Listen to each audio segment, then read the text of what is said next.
Hello, welcome to the G.I. Joe New News Classified Reviews. My name is David T. Allen, or if you would like, Super Dave 817. If you would like to see more of this content, please like, share, and subscribe, and hit the notification button for future videos. Thank you and enjoy.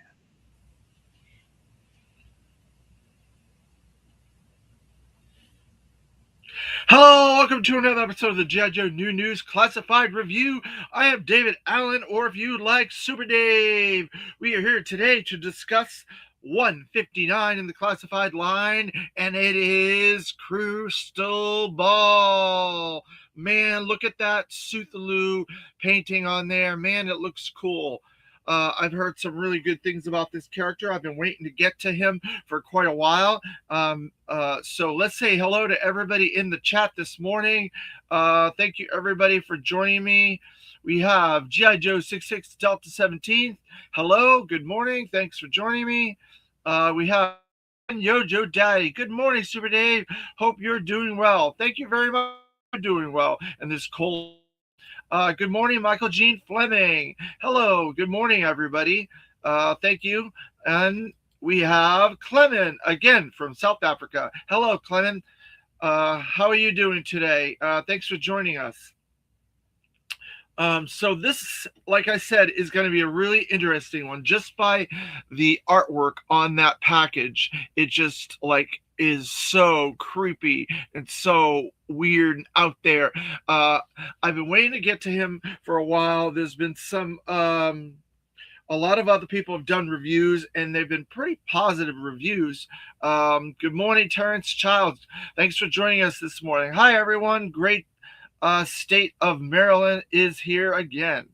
Maryland. Yay, Maryland. So Crystal Ball is one of these characters that is pretty much a leave it type of character. Not a lot of people were fans of this character when he came out in the 80s. And so he has not got a lot of content. He's not been around that much. 610, everybody saying hello to everybody in the chat. Thank you. And so there was not a lot of love for him when he originally came out. So the classified line made a distinct effort to change that feeling. The team, Lenny, Tony, BMAC, Emily, the classified team wanted to make this character cool again. And so they did make it cool again. Or they attempted to make it cool again. Go into some of the history of Crystal Ball, and we're going to some of the interesting things about this character. Excuse me, I have a bit of tickle in my throat here. Let's see. Why would Cobra want a magician? That's an interesting point. We're going to get to that, Terrence Childs, in a little while, because there's a little bit of a history that has changed with this character over the years, and he's adapted with the times and things like that. And this Suthalu artwork there should give you a little bit of clues as to where we're going with this and why they changed this character. But first, we're going to go to Dan Klingsmith's series of books for our first bit of history. And that is volume number 8. My favorite volume of Dan's series, Creating G.I. Joe, Real American Heroes. This is the Scarlet volume. And this is the perfect volume to have the history of Crystal Ball in, by Dan Klingsmith Jr., as always. Number 8. All right, here's some really interesting ideations. And this is going to give you guys a little bit of a history, a little bit interesting view of where the classified line went with this character, because he did not really represent this version of the character when he came out as a figure in the O-Ring during the 80s. But I think the classified took some elements of that and pushed those elements further and further. All right, it says, alternate name, Trance Master, Professor ID, Mesmatron, the Gazer. Now, all those are very interesting names, but none of them really represent this character really the best, in my opinion. So I'm glad they went with Crystal Ball. I don't know, Transmaster, Mesmatron, the Gazer are all a little weird. Professor ID, I don't think that would have worked at all. I think that would have been too cheesy. But interesting, though, that we have all these different names that he could have had. Um, it says, giving Crystal Ball a crazy vampire look, Ron incorporated Celtic symbolism into his leather chest plate to help him look more menacing. Ron gave him a fur collar and large weapon on his side. Interesting. So he has some Celtic heritage. So he was interpreted as a Celtic Irish type of a character. Very interesting. I never knew that about Crystal Ball. So that is a new characteristic I was not aware of. And then there's a little bit of a blurb on his technology of his shield. It says, this is the original dossier written by for Crystal Ball. A one-time theatrical hypnotist and encyclopedic salesman, Transmaster had traveled to India to find new inspirations to spice up his act. In a remote mountain village, he was taken in by an evil band of occult priests who taught him ancient and terrible forms of hypnosis and mind control. Returning to the West, he used his new powers to subvert and take over large corporations until his activities conflicted with similar Cobra operations. Realizing that Cobra was too big for him to tackle alone, Transmaster decided to join them rather than fight them. Very interesting that they put Transmaster in there. That's an interesting history, stuff that I was not aware about. So this is very cool. And then here's something interesting as well. When you look at that turnaround down there, you can see that figure. I don't know if you can see it very well, but the eyes are painted red. So they have a little bit of red deco in those eyes, which I find very fascinating. This artwork over here is by Dave Dorman. Let's see. And then this artwork over here is by Ron Rudat. It says, year release 1987, designed by Ron Rudat. Again, Ron Rudat designed most figures from 82 to 87, with the exception of a handful and some vehicle drivers. Then Mark Pennington took over in 1987. All right, so now we're going to go into Collecting the Art of G.I. Joe, Volume 3, 1986 to 1987, by R. Carson Metaxas and 3D Joes. And we're going to check out his package. So there you go. There's, and he's right next to one of the weirdest characters, Falcon. Crystal Ball is with his mesmeric shield included. He did not have a lot of accessories, but his package looks really, really cool. And they kept some of those elements with the eye, stuff like that. So then we're going to go into his first appearance. So Crystal Ball did not make his first appearance in the Marvel Real American Hero series by Larry Hama in the 80s. He did not. He made his first appearance in another series in the 80s. Dave, I love everything. Wow, thank you. A series called G.I. Joe in 3D. Crystal Ball's first appearance, number 2 or number 3 of G.I. Joe 3D is his first appearance. And this was done through Blackthorn Publishing. It was one of 2 miniseries that Blackthorn did in the 80s. They did a 3D one, and then they did I think a color one where you could do puzzles and stuff like that, and coloring and things like that. So they did 2 different miniseries, and this is one of them. This one actually has a story in it, and there's a lot of characters that appear in this that never appear in the Real American Hero series of the 80s. I believe Big Boa might be one of the ones that don't appear. Crystal Ball. Trying to think who else appears in this. There's a couple other characters. Might be some Joes that don't appear. And then we have his vintage figure. So there's the vintage figure. We'll get him out of there, and we'll play around with his little shield, his lenticular shield for you guys. Oh, I guess it's not complete. I do not have the lenticular part of the shield. So I'll have to try to get another one. I've said before, I do not have a complete collection of everything because I am not a mint complete collector. But we do have Crystal Ball and we do have the shield. It's just I need another sticker. So let's see if he has those red eyes. He does have those red eyes slightly. Let's see if we can get that good view of that up there. You guys see that?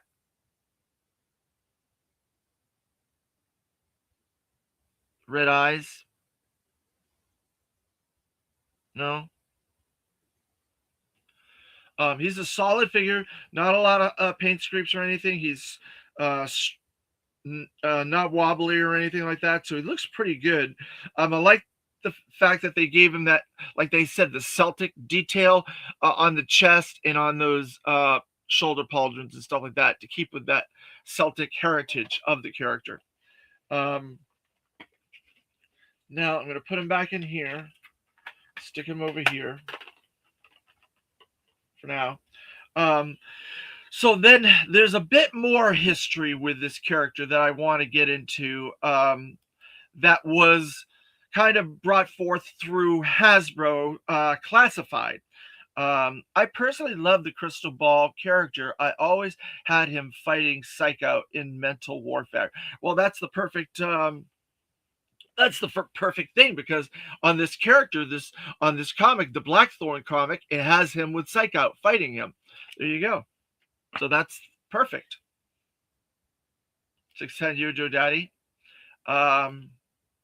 Hello, David. How's it going?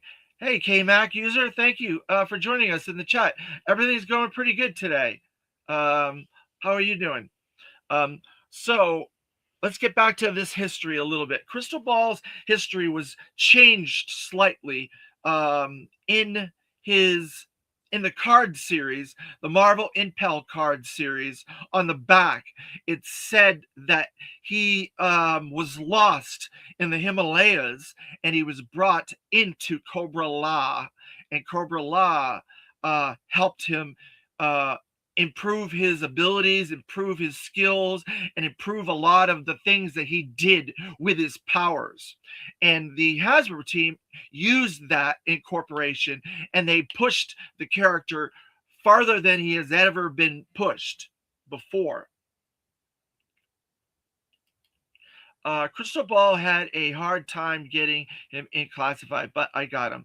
Oh, you did? Oh, because he's an exclusive, a Walmart exclusive, right? Yeah, the first time that it was put up, I had a hard time getting it. I got him on the second turnaround when they brought it back. But yeah, I had the same problem, KMac user.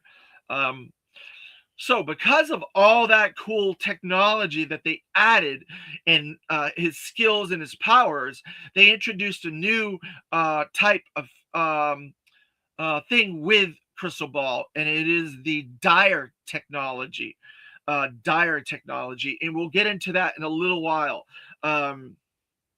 So that was brought in through Hasbro Classified to improve the figure as well and upgrade the figure from what he used to be into this really awesome out of this world type of character.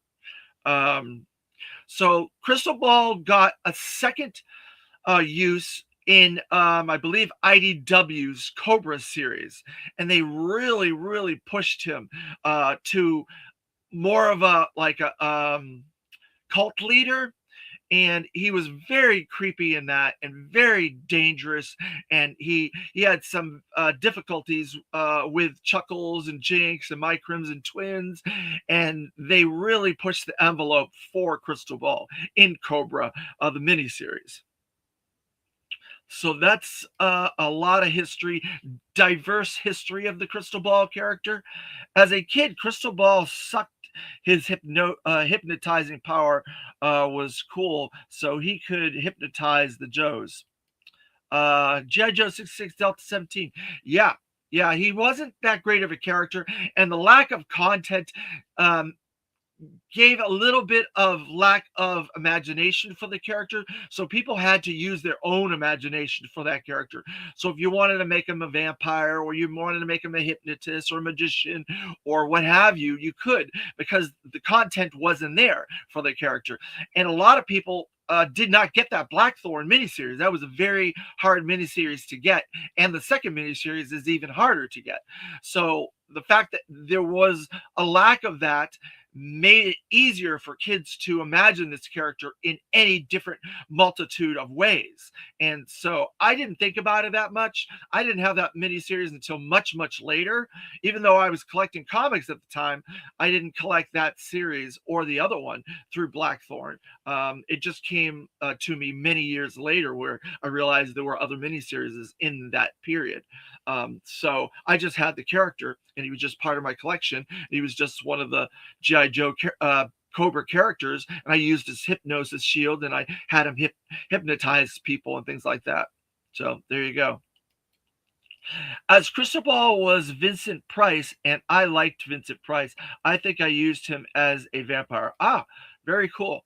Very cool. Vincent Price is a very cool guy. I met him, and I got a couple autographs from him. He's a very nice guy. Much older when I met him, before he passed away. He passed away in the 90s, and I met him in the 80s when I was young, at a theater. He was doing a theater production, and I got a couple autographs. So he was a very cool character. I met a lot of people over the decades, and I'm very privileged to have met some of these people, like Vincent Price. All right, so now we're going to get into the classified figure. And so that is where you're going to get this dire technology, this hypnotic dire technology that the classified has incorporated, and you can see it in this painting on the package artwork. And so then we have the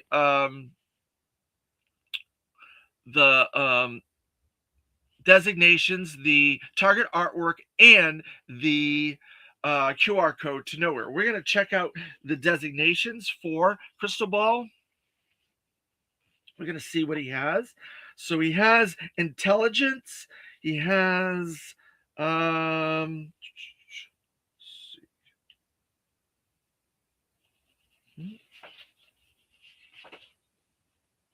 shield. He has it looks like the Vanguard, but the Vanguard with the web. Let me see if I can find that Vanguard. Let's see. The Vanguard with the web, I do not have that. Yeah, I don't have that one. And then he has the Coercion. I'm guessing Puppet Master and Coercion would be his designations. Interesting. Or manipulation and psycho analysm or something like that. So there you go. And then we have the Shooting the Galaxy artwork by Mike and Matt.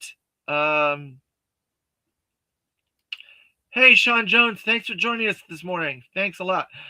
How are you doing? Crystal Ball uses the CIA tactics. Oh yeah, CIA, that's true. They did some crazy stuff during Vietnam. Two different groups of people around the globe that they were fighting. They used some really underhanded tactics, psychedelics, and everything else. You're right about that. 66 Delta 17. So you can see he's got that crystal there. He's got his shield with something new on top of it. There's a couple of call outs on the package as well. And there's some guy back there. There's a little hint of a person coming in the future. Looks like a Viper, but it might be a different Viper than we've seen thus far. Then there's helicopter up there, and they're at night, they're in the city, and they're doing all kinds of nasty business. Crystal Ball is. And then we have the loadout and the package. We got the Cobra designations, and interesting that it says up here, Richard Crystal Ball King. Do you know who Richard King was? Anybody in the chat knew who Richard King is? They use that on the American people too. Oh yeah, they were doing testing. You're right. At some of the colleges, they were testing psychedelics, and that's where we ended up getting some of the drugs, opium and stuff like that, and crack and everything brought into the United States via those tests. CIA. Oops. 610 Yojo's daddy, Stephen King's son. You got it. Richard King is Stephen King's son. Good morning. Hey, Woody. Thanks for joining us. Son, yep. Son, yep. My bad.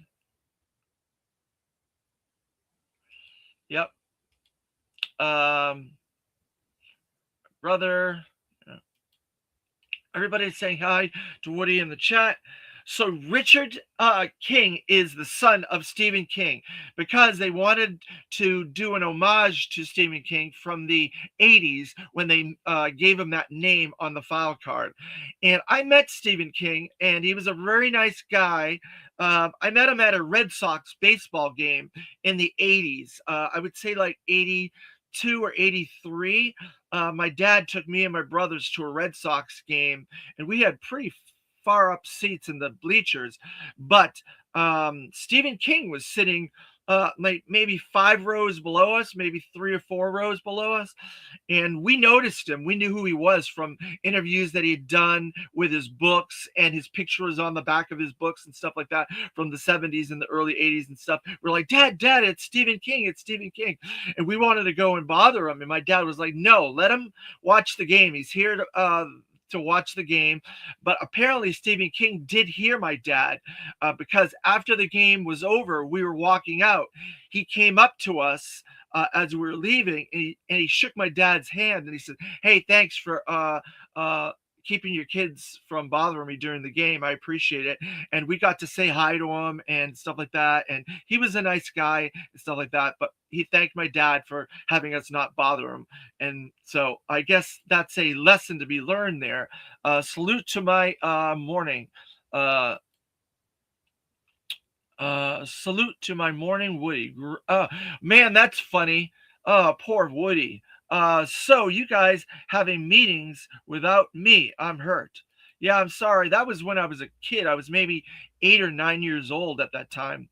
610, that's awesome, Dave. I sat beside Andre Agassi at a Reds game in the 90s. Andre Agassi. Yeah, he seems like a pretty nice guy. Morning, Super Dave and chat. Hey, HK Viper. Haven't seen you in a while. How you doing? Thanks for joining us. So that's a little bit of interesting trivia with Crystal Ball. I'm glad that you guys are up on your trivia. So we're going to get this guy out of the package, and we're going to open this up a little bit. Let's see. And this is 159 in the classified line. And we are now almost up to 160. And we've gotten from 00 Snake Eyes all the way down to 159 now. And we've done 21 vintage package, and we've done 4 legacy and retro package figures so far in this line. And we're about to get to another vintage package, and we're about to get to another 60th anniversary or I should say retro package, and another 60th anniversary very shortly coming up. So let's see. We have the Crystal Ball and his loadout there. There you go. And then we have some of his accessories on the interior of the package with the Cobra logo there. We got the black shield with the lenticularness there. Let's see if we can get it to work. Yeah, it doesn't really work on TV that well, does it? Interesting. It does if you really look at it in person. Then we have the legal gobbledygook and indicia, and then we have that snake version that goes over it. You can see how dire technology works. It's very creepy and very weird. So it goes over the shield like that, snaps in there.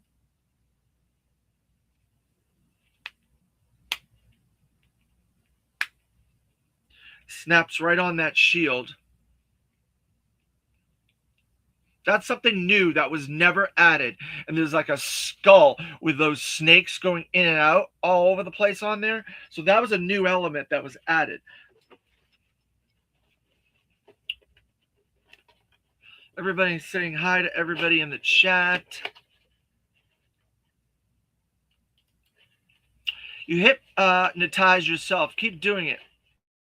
Oh boy. Funny, 66 Delta 17.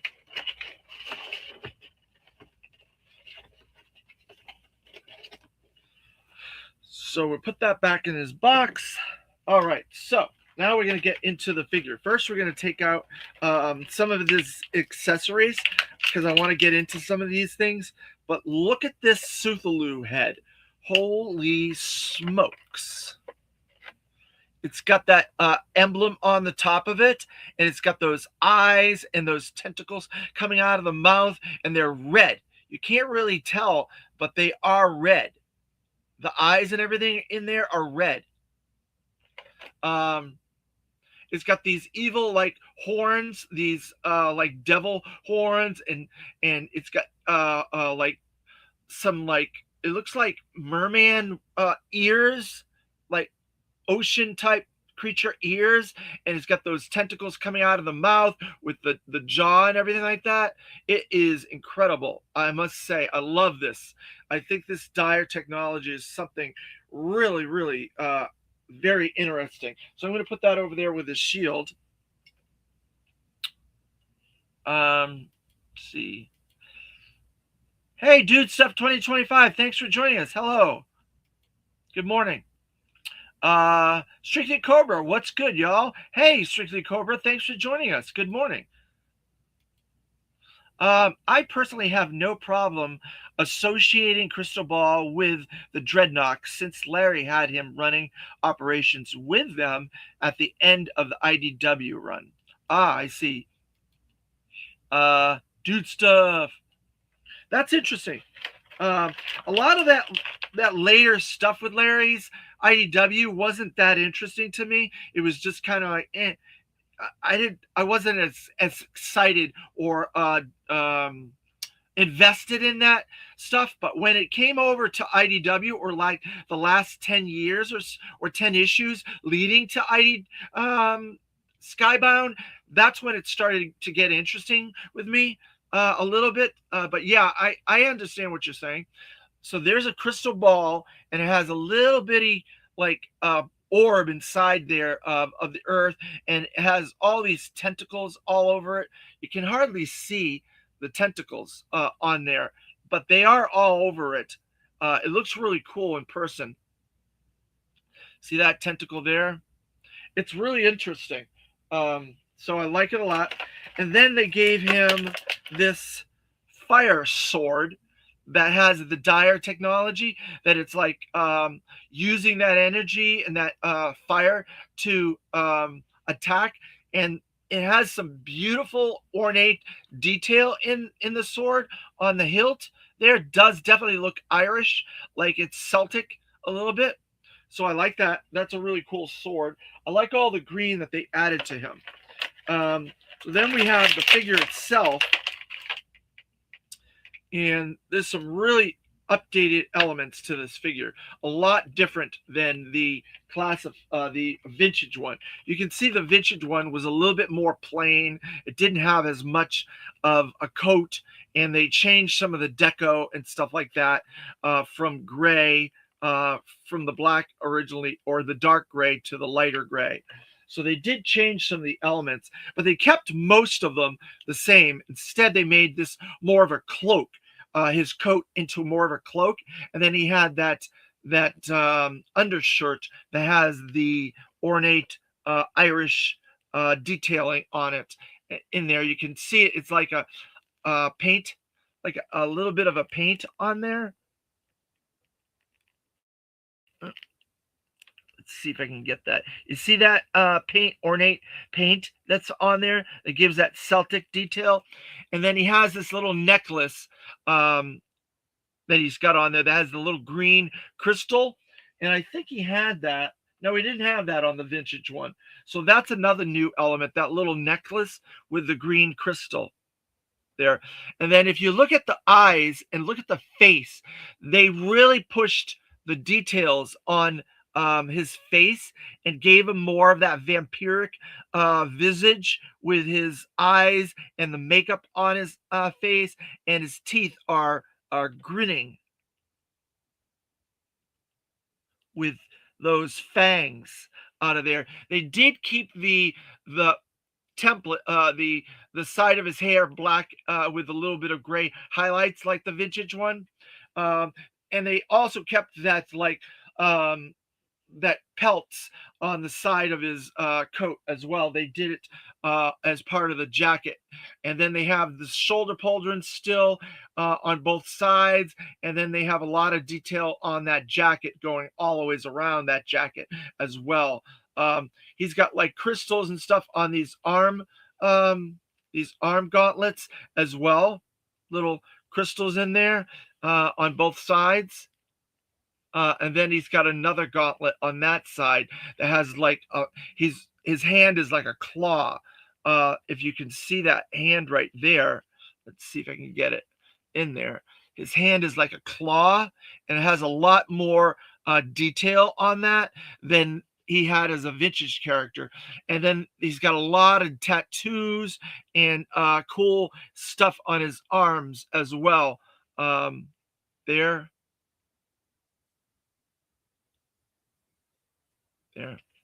Then on that arm there, and then in the back of that arm as well there. He's got his symbol on his belt buckle, that third eye symbol there with gold deco. He looks really, really cool. He's got a secondary sheath on his left leg thigh there. There's little bitty details, gold, like little ornate, like buckles there, or little things to close his jacket there on both sides as well. So there's a lot of little details. Looking at him, there's the little straps on the jacket. There's pouches on the jacket on both sides of the jacket as well. There's lots of little details that are all over the place with him. There's a second piece of jewelry he's got. It's going to be hard to see underneath his head, but he's got a second piece of jewelry on there. He's got two pieces of jewelry. So you see that second one right there? It's above the first one with the green crystal. And then one of the most interesting things is he's kind of got a tattoo on his chest. You can see that tattoo coming through his chest right there. And it's some hieroglyphics, Celtic type tattoo as well. And the coat part, where it's like an old Sherlock Holmes type coat, he's got these gold little things on the edges of them as well right there. So there's so many little details for this figure. It's incredible. I can see why there's so many people that like this figure. One of the interesting things is he was a Walmart exclusive through the Walmart what is the name of that Walmart thing? I can't remember. Let's see. Sorry, I missed a lot of the chat. My apologies. All right. Crystal Ball fits in. Let's see. Crystal Ball fits in with the Dreadnoks. Yep, that's how I use him. Or he and Raptor get killed off first. Oh boy. 66 Delta 17. Strictly Cobra. Got a Retro Baroness for my birthday yesterday.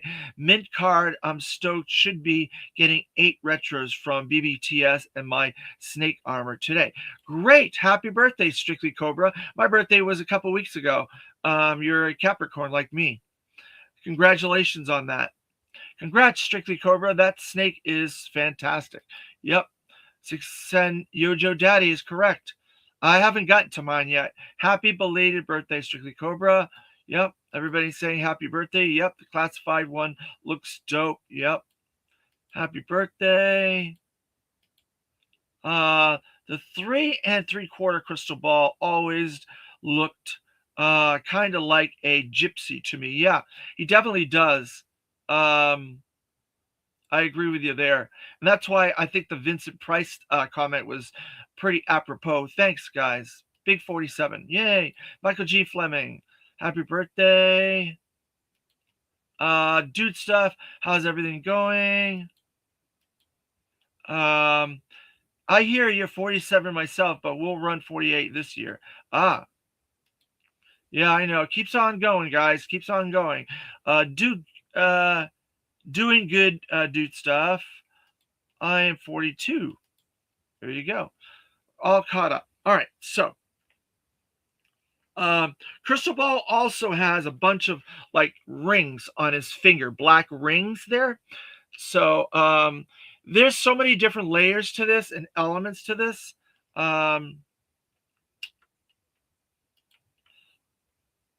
Show wasn't on when I was old enough to watch, but caught the 1988 lines. Okay, dude stuff. I got you. That's fine. Thankfully, G.I. Joe's been pretty much on syndication and replay since the 80s, so it's not that difficult to watch the show. It's on a lot of streaming stuff like Tubi and things like that, and Amazon Prime and places like that. So it's very easy to go back and watch. I watched when I was a kid. I was a kid in the 70s, a little kid in the 70s, and I watched stuff from the 60s. So I was watching the old 66 Star Trek, the 66 Batman, F Troop, and a lot of that type of stuff was what I was watching as a kid. Some of the old cartoons and stuff from the 70s and 80s. So we all start someplace, so you can catch up. It's fine. So I like there's a bit of a shine in the hair. I like the fact that they gave him like a greasy like style of hair, and his hair is quite long in here, whereas in the vintage one it was shorter and he looked like he was older. And this face print, he has like a 3 o'clock shadow on him a little bit. You can't really see it with the lighting here, but they really went to town on this face print. There's some makeup on there, the eyes, the vampire teeth, mustache, and then the beard, the 3 o'clock shadow. Like I said, it is a phenomenal figure. The detail and the amount of work that they did for this figure is just incredible. That they went to that much trouble for a character that nobody really cared for. But that goes to show you why Classified is such a great line. They do that with all these that not a lot of people like. Yeah, I watched them all a few years ago. Tubi has most of the retro cartoons. Yeah, they do. I'm hoping that they get Tiger Shark soon because I've been wanting to watch that since the new toy line got presented at for Super 7. I had to watch G.I. Joe on replay on the USA Cartoon Express in the 90s. That and rent the VHS FHE tapes from Blockbuster. Oh yeah, Michael G. Floyd. I did the same thing. I watched them on USA, and then I didn't get any tapes. I have some now that I found a few over the years. I've randomly picked up at yard sales and places like that.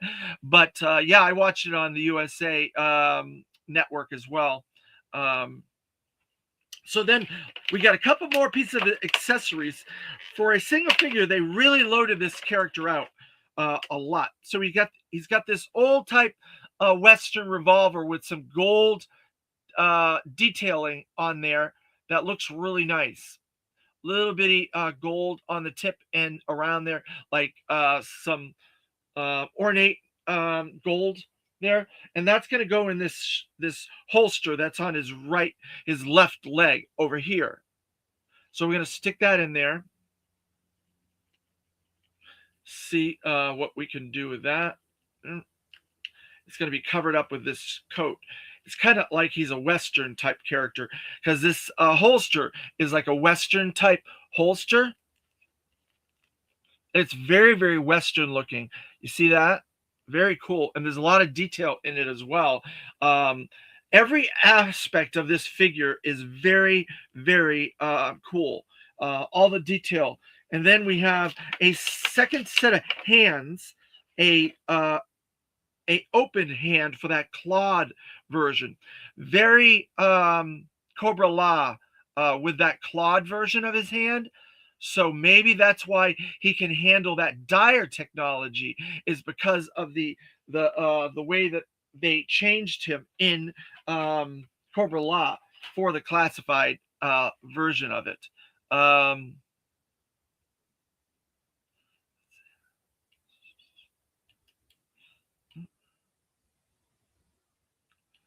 Dude Stuff's been watching Thundar the Barbarian. Yeah, that was a great cartoon. It was created by Jack Kirby in the early 80s, and it was a really fun cartoon. And then there was some different issues with it with Jack Kirby, so it didn't get to go on to do a long run. Jeremy Bonavias, hello. Thanks for joining us. This is the first time in the chat. I appreciate it. If you wouldn't mind, like, subscribe, hit the notification button to help this channel out. Thanks. Thank you. I couldn't find G.I. Joes or Thundercats on rerun as a kid. You couldn't? That's surprising. Crystal Ball was always a weird one in my collection. I would have had him run out against the Mobat trying to cast spells, and Steeler would always run him over. Oh man, that's next level New York Knights. When I started third grade, the local Fox channel would show back-to-back Joe episodes every morning at 5:30 and 6 a.m. and one at 4 p.m. that afternoon. Got up early and ran home from school. Yeah, I did the same thing, but mine was in the 70s for a lot of the cartoons in the 70s. I was much older when G.I. Joe cartoon came out. I guess about 10 when that came out. 610 Yojo Daddy. Jeremy saying hello. Everybody saying hello in the chat again. Strictly Cobra. Thundar was awesome. I ain't heard that in your sword on his bracelet. URS sword on his bracelet. Okay. Strictly Cobra. Thundar is on Tubi now. Yep, you're right. Dude Stuff. Are they still doing Transformer movie? Where is G.I. Joe? Yeah, there's a new movie they're working on right now. They brought back Michael Bay and Shia LaBeouf for the new version, but it's going to be a while before it's ready to go. There is some rumor that G.I. Joe might be in it. We're not sure yet. Off topic, David Allen. But are you a Scooby-Doo fan? Well, of course I'm a Scooby-Doo fan. I watched Scooby-Doo when it premiered in the 60s. It came out in 1969, so I watched it from when I was a child, a little child, all the ways up until the 80s, all the variations. I was not a fan of Scrappy-Doo, but I did like the 13 Ghosts of Scooby-Doo that had Scrappy in it and had Shaggy and Daphne, I think, and Vincent Price was in that. And I loved that cartoon. I thought it was great. But I watched all of them. Yep, I knew it. Yeah, I was not a happy fan of Scrappy when I was young. And I like the 13 Ghosts. I think that was a really good series, and he was in that as well. I hope we are all Scooby-Doo fans. Well, there are different Scooby-Doo cartoons. They're still making Scooby-Doo. In fact, there's a new Scooby-Doo TV show that's going to be starting on Netflix, live action TV show. There's so many different Scooby-Doos. There's a Scooby-Doo for every generation of child if you really want to go back and watch it. It started in 69 and it's been going ever since. There's movies, TV movies, dozens of cartoons. There's stuff on HBO. Some of the HBO stuff I'm not that big of a fan of, but yeah, Scooby-Doo is a good show. Scooby-Doo Mystery Inc. is actually a good modern Scooby-Doo show. Yeah, it was. You're right. All right, let's see. What are we going to do with Crystal Ball? I'm going to put his shield and his sword, I think, in his hands. I'm going to leave his Cthulhu helmet off for now, and maybe I'll move it around later. We'll see. So there is his sword, and I'm going to put his shield on this arm here.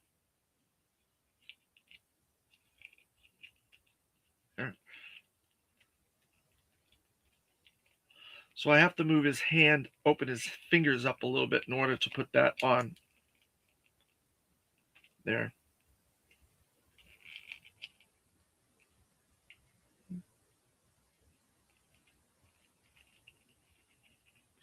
So trying to get stuff in his hands is kind a figure's hands are kind of tricky sometimes.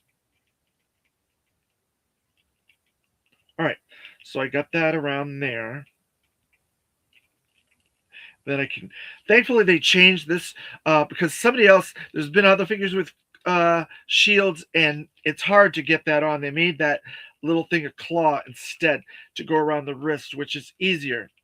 So there, I have that on his wrist now. And I have his sword on. And here's some other detail I didn't talk about, but there's a lot of detail on the back of that shield as well. It looks like it's a medieval type shield. Like I said, this thing is incredible. All the stuff that comes with him and all the detail that was put into this figure, it's just next level.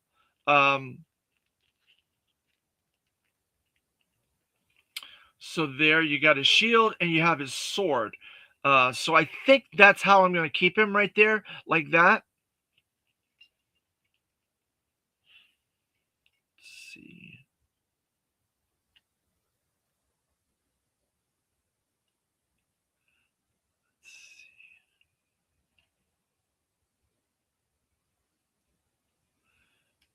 Yep.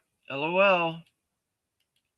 Scooby-Doo's Mystery Inc. is a good machine. Scooby-Doo show, yeah, is a great one. Yep. Have you watched the new Wonder Man on Disney Plus? I've watched the first 2 episodes. I'm going to be doing 2 episodes each day for like 4 days to get it all watched. It's supposed to be another one called Go Go Scooby-Doo coming very soon. Yeah, I think that's the Netflix one, maybe. Watched the first 2 episodes last night, Jeremy. Slow moving so far. Yeah, they're building. I can see where it's going. I can see the intentions and stuff like that with it. It is definitely moving slowly. I agree with you. I think they should have kept it a movie instead of moving it to a TV show. 87 was a wacky year for Cobra. Out of all the carded Cobras from 87, only Coco and Techno had guns. Yeah, yep, you're right. Dave, the Cthulhu head can stand by itself on a as a creature if you want to display his regular head. Yeah, that's what I'm going to do, 610 Yojo Daddy. Thank you very much. Do you think the Darkwing Duck cartoon and Ren and Stimpy, Beavis and Butthead cartoons killed the Motu and G.I. Joe cartoons? Probably, because kids are starting to get into more wacky stuff. And I noticed that in the 90s when they started doing those type of things, that there was a lot of more manic cartoons and stuff like that, like the Animaniacs and all that type of thing. Yes. So I do think that did away with more straight form animation adventure type shows. And that's why we're into a lot of the stuff we're into now with animation. Let's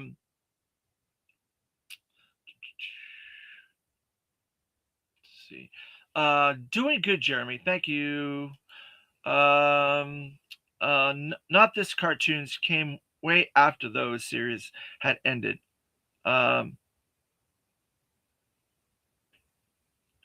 Corey Flood. No, this cartoon came way after those series had ended. Oh, all right. So, yeah, so G.I. Joe was still going in the 90s. It was the Deke series at the time. And so around 92, 93, 94, we got cartoons like Ren and Stimpy, Beavis and Butthead, Darkwing Duck came a little bit after that with the Disney afternoons shows. So yeah, it was a little bit after that. You're right.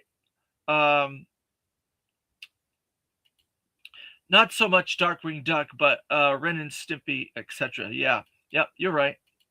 I was going to go see Silent Hill, and the director from the first one. Oh man, okay. Sorry about that, Jeremy Bonavia. Beatis. Hoping that the rumor of the new G.I. Joe series from makers of Invincible is true. Oh yeah, it's definitely true. It's definitely true. The Skybound Energon Universe animated series is definitely coming. They're shopping it around to studios and stuff like that. They are getting it all worked up and stuff, but it is going to come at some point. I hope so as well. I'm going to put a stand on Crystal Ball so we can get him stood up, and then I can add his Suthaloo helmet to his display, like it was suggested. There, let's see.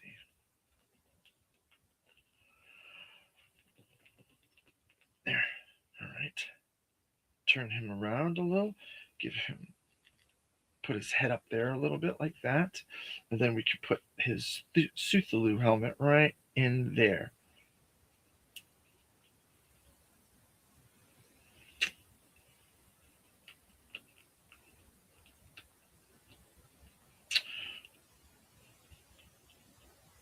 There you go. There's your crystal ball. So I hope you guys, the ones that did get this, enjoy this, because this is an excellent figure. This is probably one of the best single offerings for a figure we've gotten in a long, long time. 2025 was a really, really good year for single figure offerings. A lot of them were excellent. So far, I can't really say too much bad things about the single figures that came out this year. We got Xandar, we got Footloose, we got the Frag Viper, some really good stuff. Darkwing was introduced in 92, says G.I. Joe cartoons went till 92. 91 and 92. Okay. X-Men, Spider-Man were big when Ren and Stimpy was on, so maybe a Joe cartoon could have been on. G.I. Joe Extreme cartoon came in the late 90s. That's true. You're right about that, Corey Flood. You're right. G.I. Joe Extreme. They also did the Sergeant Savage animated episode with his figure, so he had something. Is it true, New York Knight? But it is an Energon cartoon with Void Rivals, G.I. Joe, and Transformers. Yeah, it's going to have a lot of those elements of the Energon universe comics. So we'll see how they incorporate all that. They need to start getting into that space stuff if they're going to incorporate that in the cartoon, so it doesn't spoil it or have it stand on its own and be its own thing. Want to see an awesome effect? Take a green laser pointer and hit Crystal Ball's green accessories. Oh, that's cool. That sounds like an interesting experiment. We'll try that. Thank you very much, New York Knights 1974. They're making another Resident Evil movie, but I forgot who was going to be the director of that one. I hope that one's going to be good. I'm sure most of those are, Jeremy Bonavia. They don't really match the video games that well. They're kind of on their own a little bit. And I heard there are we finished shooting Evil Dead 6 and they already got the cast Evil Dead for Evil Dead 7. I was not aware they were doing more Evil Dead movies. I rarely watched Nickelodeon as a kid. Loved the Fox Kids stuff. Ed and Eddie, Johnny Bravo, etc. were weird simpleton stuff. Yeah, they were in the later 90s, I would say, on those. And that was a little bit beyond my years of watching animation. Or you can put the accessories on your phone light and they dazzle. Oh, very cool. 610 Yojo Daddy. I never knew that. Maybe I can try that. Let's see. Let's try that experiment since I have my phone right here. See how that works. I'm going to try it. Let's see. Do you get that effect there with that? Or does it just show up brighter? No, it does kind of show. It does kind of show up. You're right about that. Same with the Suthaloo helmet. You're right, it does kind of work. It does give that weird effect. Thank you very much. That was cool. Let's see.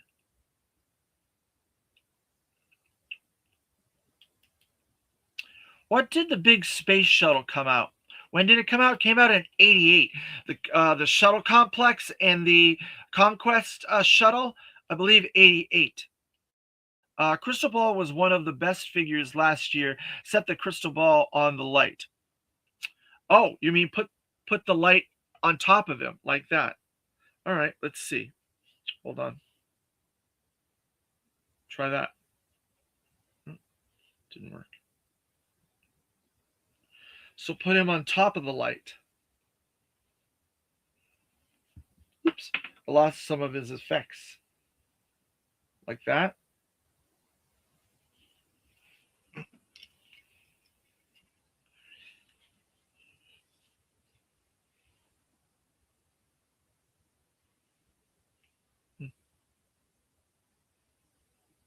Ooh, wow, look at the Suthaloo. Suthaloo looks really cool.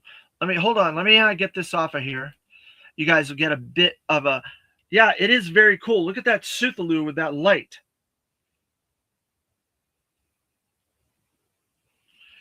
That is really cool. I don't know if you guys can see that or not in there, but it does. It is very bright and it is very cool looking. Huh.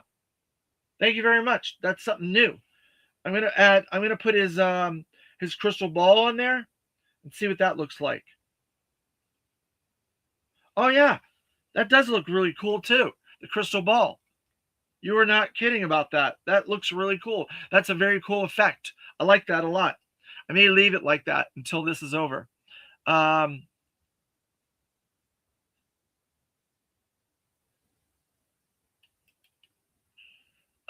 No, the actual crystal ball he came with, set it on the light and the Suthaloo head. Yeah, I just did that. Do you know any more news about Doomsday movie? Doomsday movie? This what? Superman? Call me an old guy, but the newer animation looks wonky, and the characters are not symmetrical. Yeah, that's the whole idea about the new animation. It's a lot more manic and a lot more all over the place. That's why a lot of the kids are crazy nowadays too. I think that space shuttle came out in '87. The wave with Falcon, Fast Draw, and the lame Gung Ho. The lame Gung Ho. I love that dress uniform Gung Ho. It might have been '87.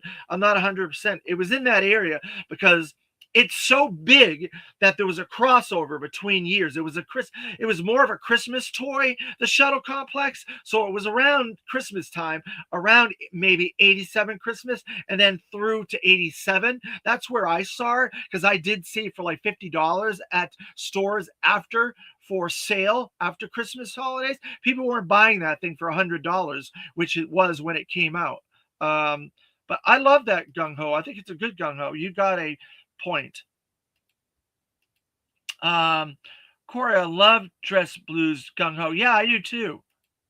Love the shirt. Oh, thank you very much. So that is really, really neat. I'm gonna change this crystal ball. I'm going to put the Suthaloo head back on there because it makes the Suthaloo look really cool. I love that. That's really cool. I'm going to have to get me a little light. Now, you kind of spoiled me, 610 Yojo Daddy. They have those little lights that are those night lights that have like characters and stuff, and it shines through them, and they look really cool. I have several of them in my theater here. I'm going to get one of those, and I'm going to take it off, and I'm going to use it, and I'm going to put my figure on it, and it'll show that light coming through there. I think you just spoiled me, 610. Thank you very much. That space shuttle was massive. Never had it. Just remember the size of the box. Yeah, the box is absolutely huge. From my floor to here, it was about this height, and that's pretty tall. I have it now, but I got it many years later. I got it for like $300, and it's not in mint condition either. Oh, the new Doctor Doom movie. Yeah, that comes out this year. I believe it comes out at Christmas time next Christmas. So it's about 10 months away. It's coming out around December. Great idea. Thank you, 610 Yojo Daddy. Yeah, but the new Doctor Doom movie comes out around December of this year. Jeremy Kimberlin or Jeremy Bonavides. Dress Blues Gung Ho was a good looking figure, but he wasn't fun to play with. I traded him away in a week. Oh, man. Well, a lot of us older guys want them to do legacy dress uniform characters, and that's where we can swap out our Gung Ho head and stick it on that. We're hoping we get something like that in the future. As a Marine brat, I'm required to say that Dress Blues Gung Ho is the best version. Yeah. Very funny, Michael Gene Fleming. I liked it. I thought it was a very unique character because if you think about it, there were deaths. There were deaths in the G.I. Joe comics, and there were near deaths in the G.I. Joe Sunbow animated series. And in my canon, characters did get hurt. And so you would go to their funerals, and you would need to be in your dress uniform at those funerals. Several funerals that they did in G.I. Joe, Larry Hama did in the 90s with the 120s, around the 120s, when Saw Viper came in there, and he mowed down a lot of characters, and we had to mourn some of our favorite Joe characters. In fact, we got one coming up that got killed off. I hear you, Michael Gene Fleming. 610 Yojo Daddy says, me and Will R got $120 together in 1991 and got the shuttle complex home and took like 6 hours to put it together. We still have it to this day. Wow, that is very cool that you had a buddy and you were able to put it together and enjoy it, and you still have it. I'm very excited for you for that. I hope we get a Conquest. I think a Conquest shuttle is very viable as a HasLab if we get into space. I use the Dress Blues Gung Ho either as a guard duty for the base or for doing covert guard or surveillance work for formal events. Interesting. See, I like the imagination. I like the play that you guys are putting into this, and the cool ideas. Gung Ho's required funeral attendee. Yep, that's exactly right. FYI, I did sleep in the shuttle box that night. Don't judge me. Well, as a kid, I'm sure you could fit several kids in that thing. It's bigger than a fort. So that was the thing. Maybe they should have made it into a fort, a box or something, because it's huge. I've seen those in person, and they are big. So in your backyard battles, you actually had funerals for Joes who were killed in combat. Who was the revered? Like I said, Saw Viper killed off a whole bunch of characters. He killed off, spoiler alert, if you didn't read the comics from Larry Hama's Real American Hero, but Doc version 1 got killed off. Crazy Legs gets killed off. all of Battle Force 2000. For those of you, Michael Gene Fleming, I'm sorry to tell you, all of Battle Force 2000 got killed off. Even the original guy that was in A Real American Hero that Larry created, he killed him off as well. He killed off Sneak Peek, but then he forgot he killed Sneak Peek, and he brought him back in IDW. He's been brought back twice and killed off twice, Sneak Peek. So there's something funny going on with Sneak Peek. Who else got killed off? A bunch of Cobras got killed off. I know that. Raptor got killed off. Captain Min got killed off. I'm trying to think of who else got killed off. Heck yeah, New York Knights. Don't blame you. That box was huge. Michael G. Fleming once had Bullhorn die and did a burial for him in my backyard. I did find him again for several months. Michael G. Fleming. Wow. Did DJ get killed off? I hate him. No, I don't think DJ got killed off. The new guy got killed off. That kind of replaced DJ. I'm pretty sure I got the shuttle and the Cobra jet that breaks into two pieces for Xmas. That's some of the last pieces I got before puberty. The Condor you're talking about, I think, Strictly Cobra. Breaker, Quick Kick, Crankcase, Thunder, and some others all got killed off too. Oh yeah, I forgot Crankcase, Thunder, and Breaker, and Quick Kick. Yep, you're right about that. Those are some that I missed. Sorry. Dodger was the only survivor of the Battle Force 2000. Oh yeah, that's right, because he was in the comics in Devil's Due era. I forgot about that. But I try not to think of the characters that have died on me because it's sad, and then I have to reimagine their funerals. But yeah, we've lost a lot of characters depending upon which universe that you use in the comics. Lady J got killed off in Devil's Due. Larry's killed off dozens of characters over the years. Cobra Commander got killed off several different times. I'm trying to think of who else got killed off in IDW's the new G.I. Joe series. Serpentor got killed off. Snake Eyes got killed off. He was brought back. Storm Shadow got killed off. There's been lots of characters that have been killed off. I'm going to see that new movie, Where is Christian Bale, and the actress of The Bride. Oh, okay. Let me know how it is, Jeremy Benavides. I barely ever see movies in the theater anymore. It's just too much. They killed off Rock and Roll already. Oh, that's right. And Energon killed off Rock and Roll. You're right. That is true in the Energon universe. So they are still killing characters off. And it's always going to be somebody's favorite character, you know. Thus far, I think Raptor's the only one of my favorites that's really been killed off. He was killed off in the Freighter. They tried to kill off a ton of Cobras during that. They tried to kill off Firefly, Billy, Raptor, Captain Min, Dr. Mindbender, a whole bunch of people.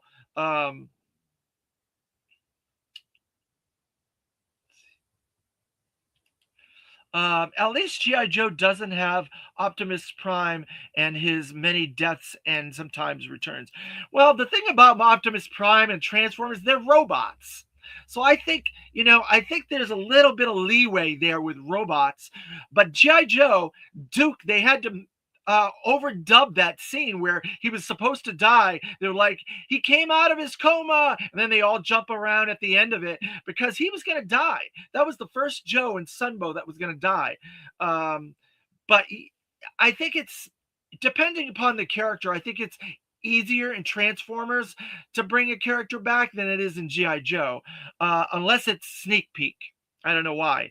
I like Blue House movies. Not all black movies are really good, but mostly some of them are. Oh, okay. That's very cool, Jeremy Benavides. Rock and Roll's death was crap. Yeah, I don't think he's dead. That's just my gut feeling. I think he's going to show up someplace in some oddball place, and he's going to be alive. I don't think he's going to be dead. Have you seen the trailer to the Masters of the Universe? Yes, I have.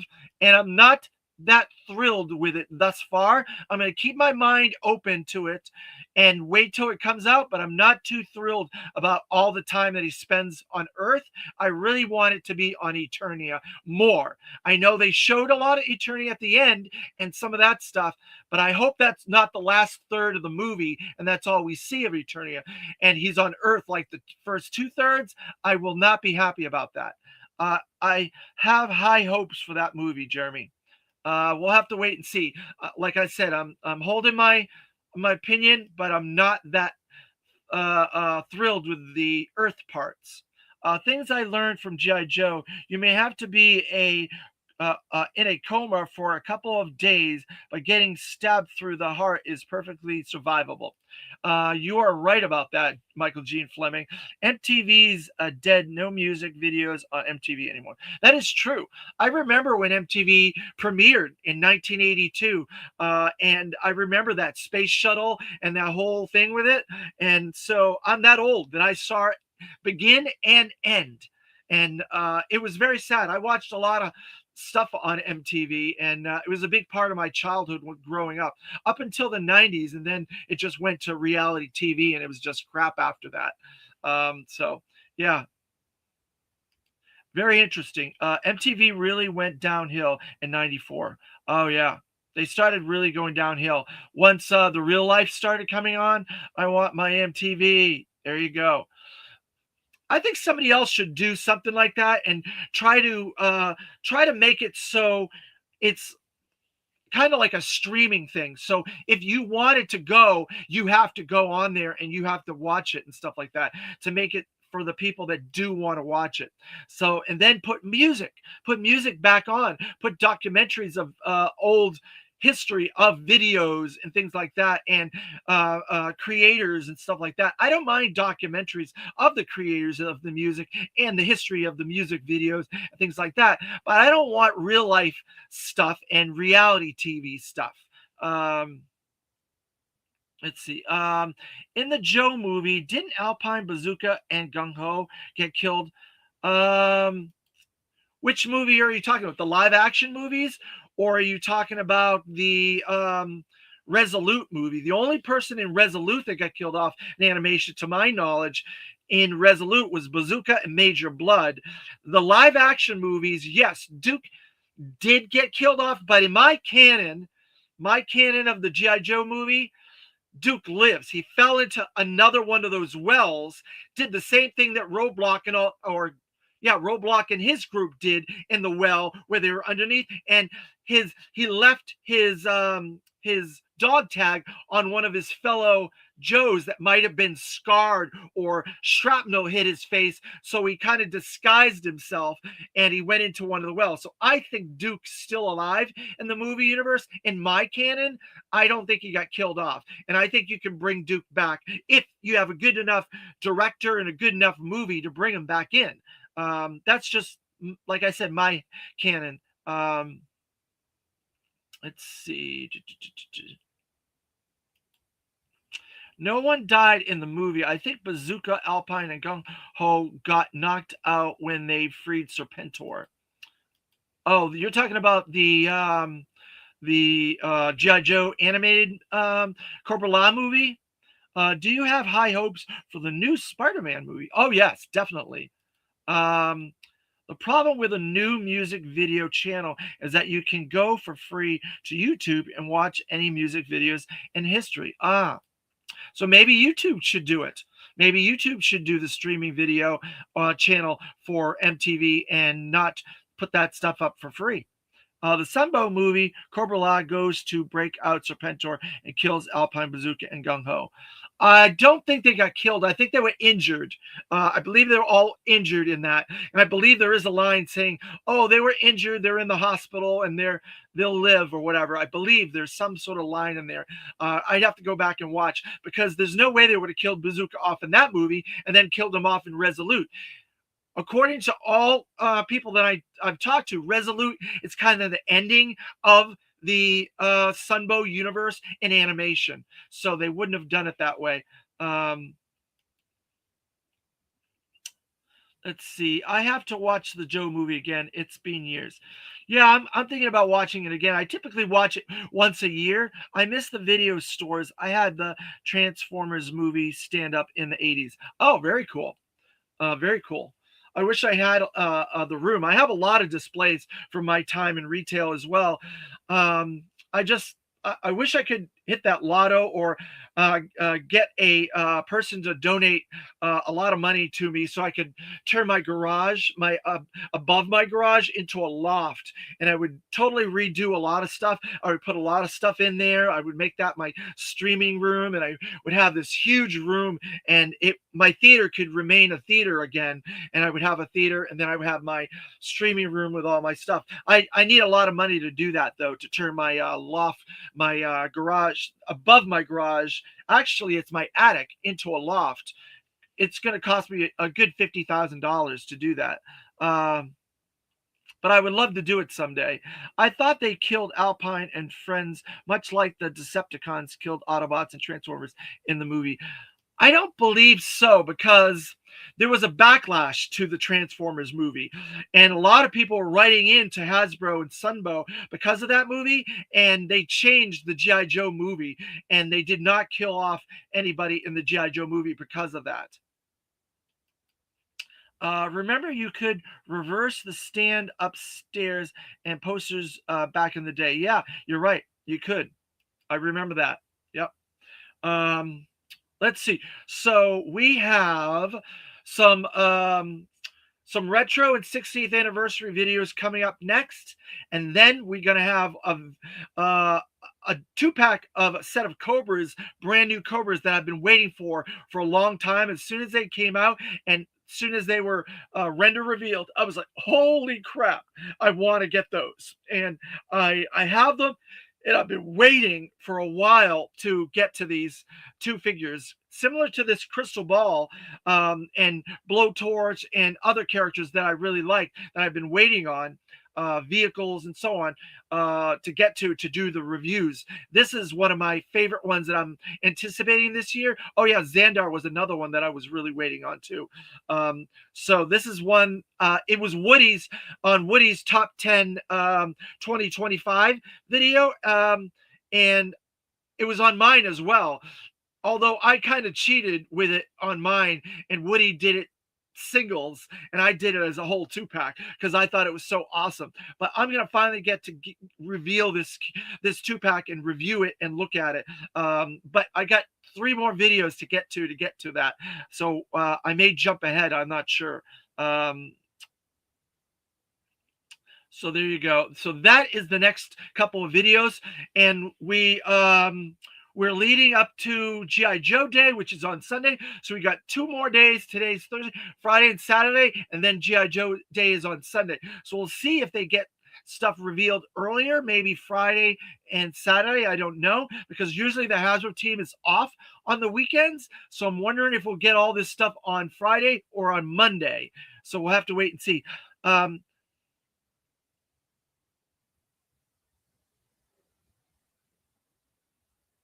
610 Yojo Daddy, how you've held back opening all these before now is beyond my ability, Dave.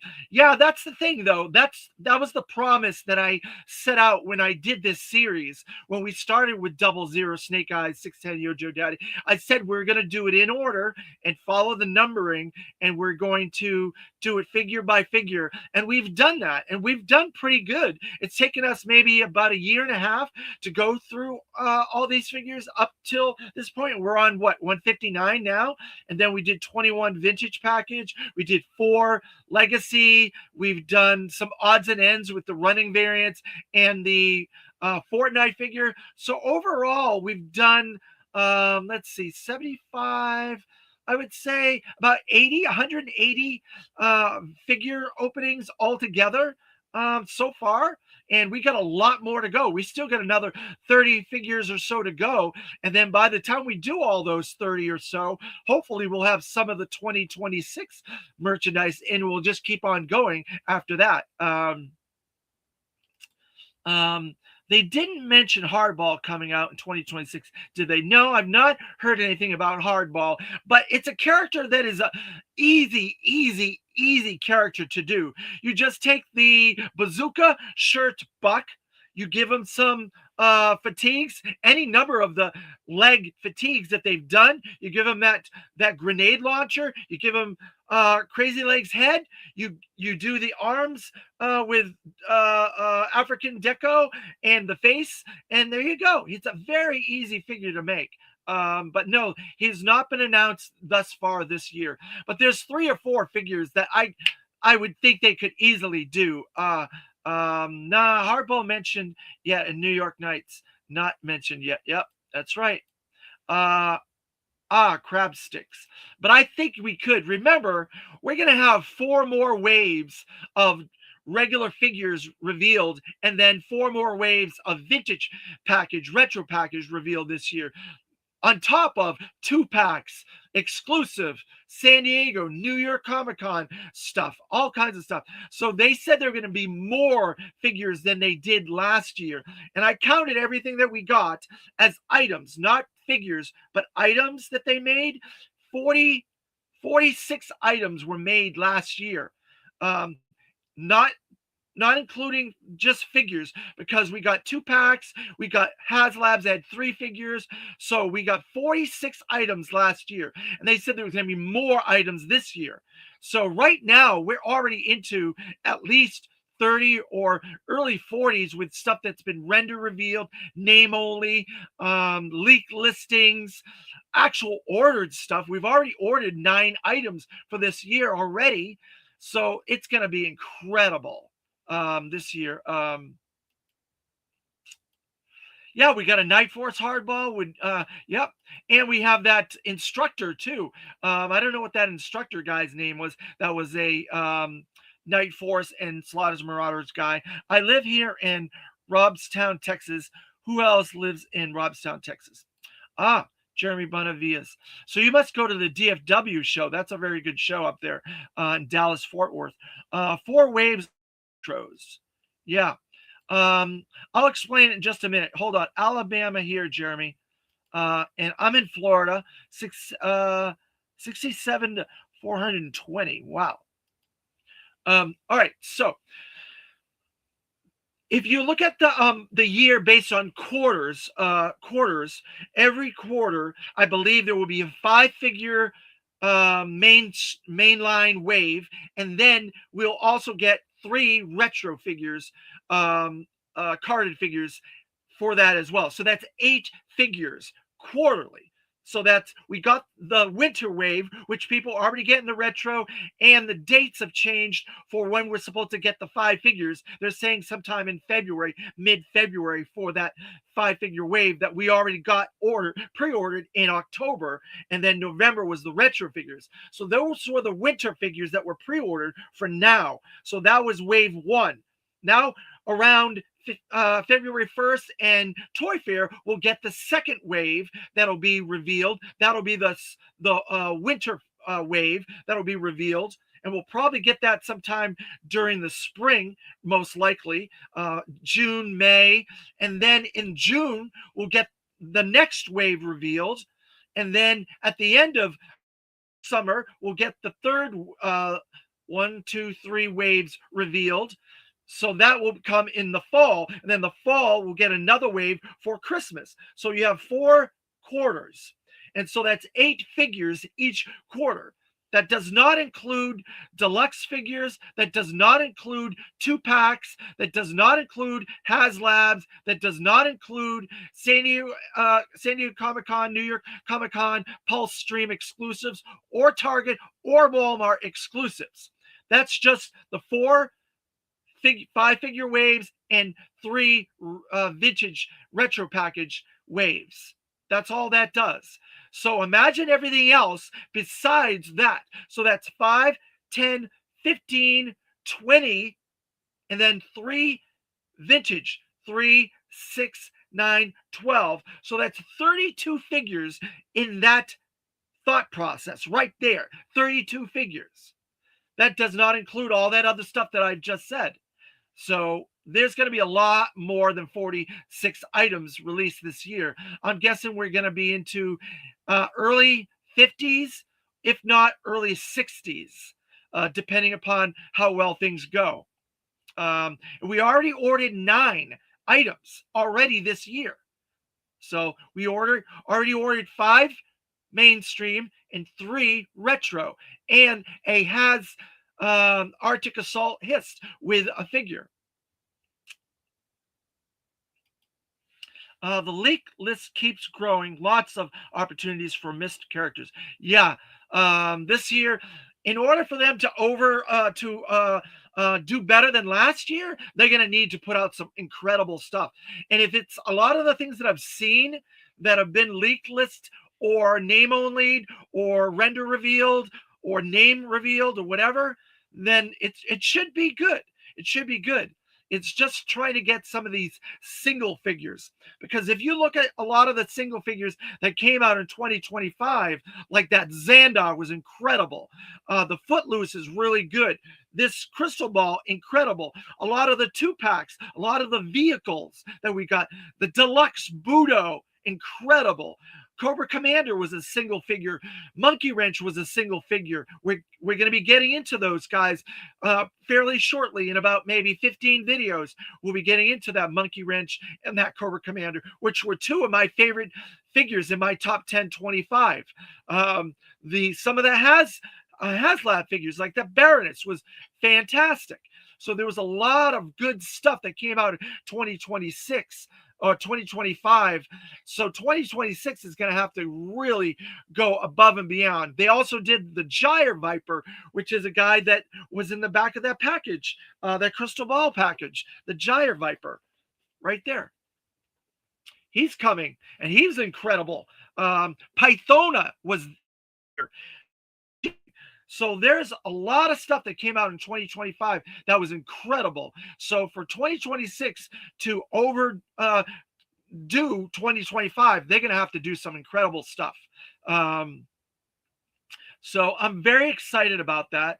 Do you know if they're making a Nickelodeon movie, Danny Phantom? No, I have no clue about that. I'm sorry, Jeremy Bonavides.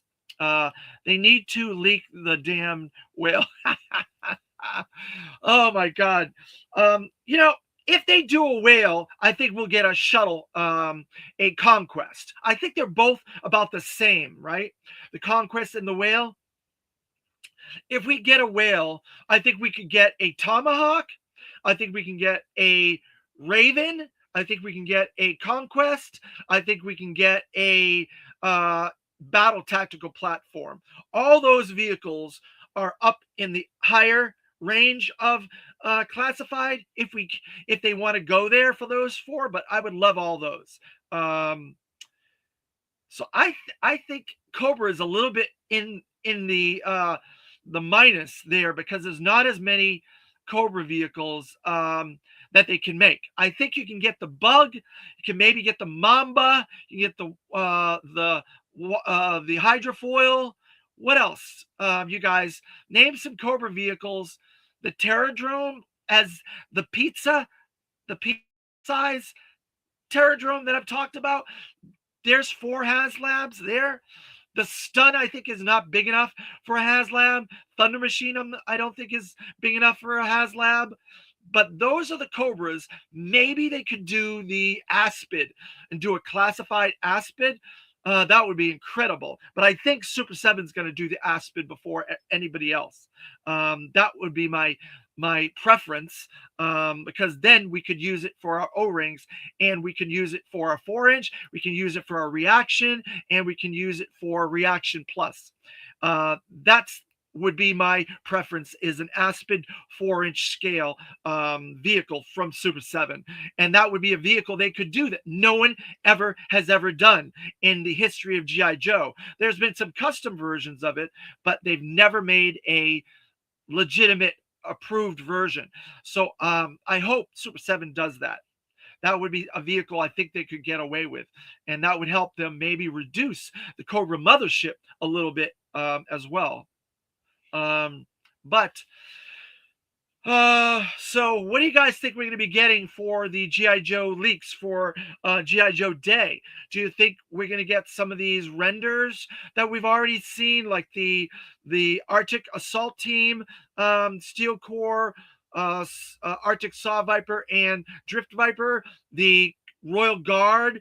Or do you think we'll get some of those name only listings like Iceberg, Hydra Viper, the Dreadnought, um, Zartan Ninja Force, the Zanya, and the Swamp Skier. Now there's a little bit of new information. Yeah, I'll go into that in a little while, New York Knights. I'll explain that.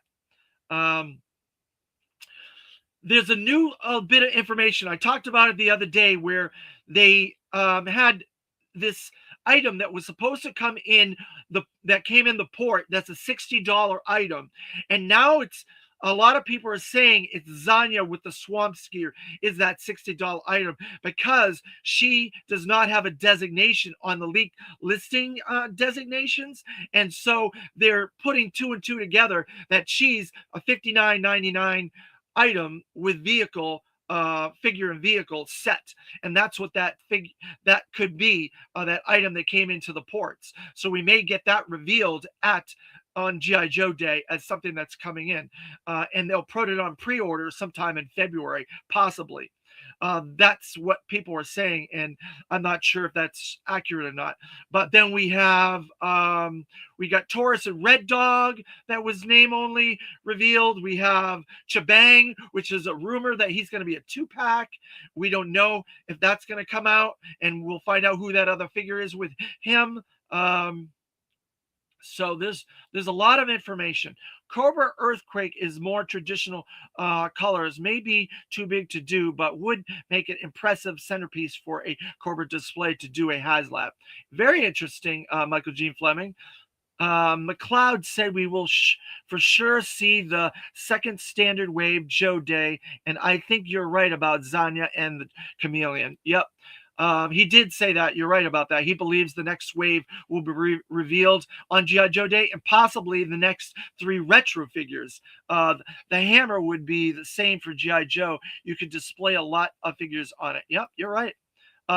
We also have the Havoc. We also have the possible Tank HasLab and Sky Striker. I was only giving the 4 that were up on the higher range of HasLabs, but there are a few other lower HasLabs that could be done as well. Have you heard about the Rated R Ninja Turtles movie? No, I have not. That's new information to me, Jeremy Bonavides.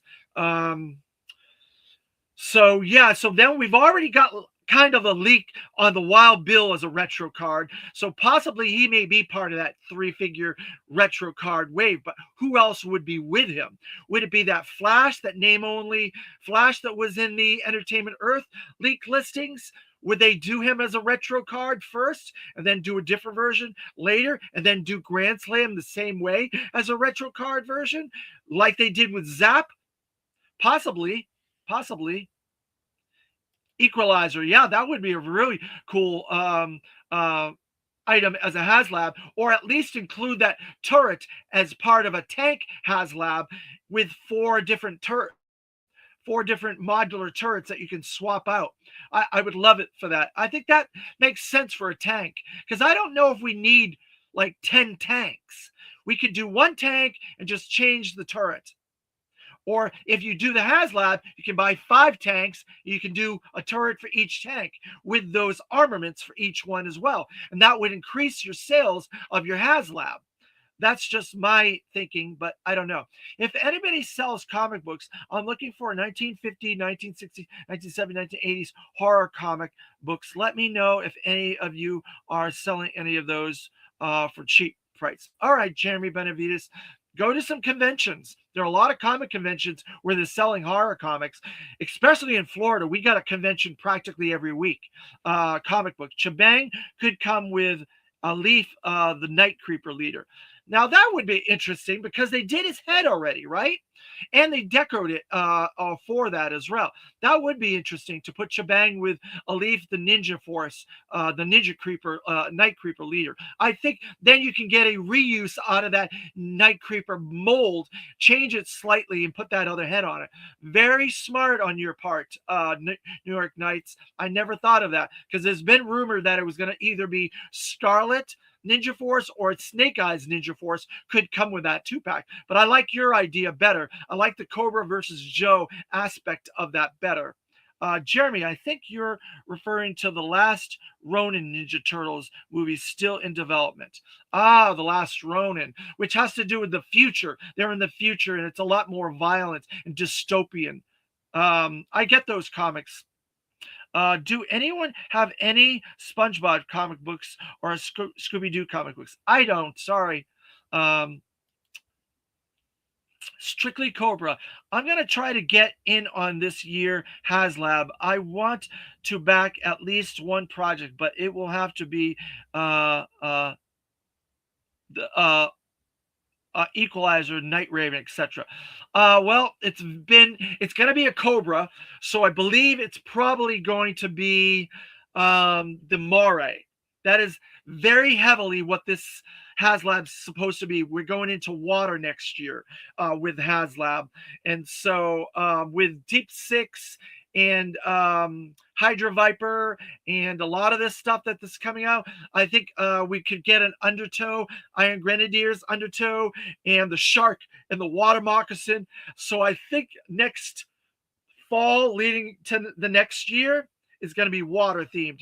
We're doing Arctic this year, water next year, possibly desert, or they're just going to give us a little desert. Who knows? I don't know. But that's the theory anyway. Strictly Cobra. It will be a Cobra HasLab for sure this year, strictly. Yeah. So it's definitely going to be Cobra. But what that Cobra is, I'm praying that it's not the Thunder Machine. I'm praying that they don't do that as a HasLab. I want to do that comparison video again with HasLab vehicle stuff like that. Let's get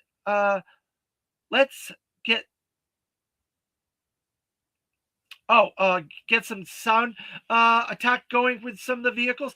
Most of them have sound attack stuff on them. Every vehicle has some sort of a light or noise or whatever. If I'm not mistaken, 610, you can correct me on that. Does the Rattler have a noise? I think it does. I think the Dragonfly had noises. Most of them have lights. I don't know if the Snowcat had any noises, though. That would be cool, though. I agree with you on that, Strictly Cobra. They are making a new Highlander movie, and the guy who plays Superman from Man of Steel, he's playing the main character. Yeah, Henry Cavill is going to play the Highlander in the remake of the Highlander, which I love the Highlander, and I have all the Highlander movies and TV shows and animated series and stuff. I really enjoyed Highlander. I hope Henry Cavill does a good job with it. He's doing a lot of genre stuff, all kinds of stuff. There's rumor that he's in the Voltron movie. There's all kinds of what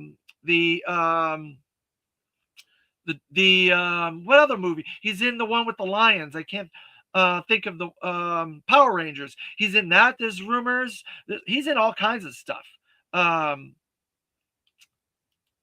Let's see. I know Woody is waiting to hear Undertow announce with his love for Iron Grenadiers. Oh, yeah. We're certain we're getting Destro this year. There's no doubt about it. So they've got to start making more Iron Grenadiers. And Armada has been very heavily rumored. I think Undertow would be an easy one to do, especially with the whole water theme coming up. I don't think it'd be difficult. And with Hydra Viper as well, and Deep Six and the Shark and the Water Moccasin all coming out for probably the next half of the year, I think it's easy. That would be an easy character to do. No, you need to do your noise. You have the best action sounds, Dave. Noise for what? What noise you want me to do? No noises on HasLabs, just lights. Oh, you want me to do a HasLab noise? So let's see. If we get the hydrofoil, we can do like a how